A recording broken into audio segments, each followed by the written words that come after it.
บายดีทุกคนเมื่อนี้ก็จะไปเบิ่งมาได้รู้เนาะนะ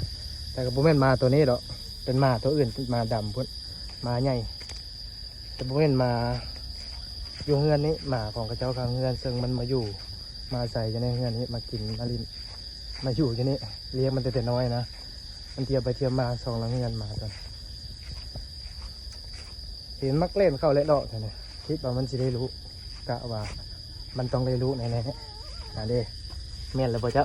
เสียงแอ๊ะๆเนาะลองเบิ่งพี่น้องเอ้ยอู้หูโอ้จากตัวเด้เนี่ยนี่ตัวดำกระลือเลย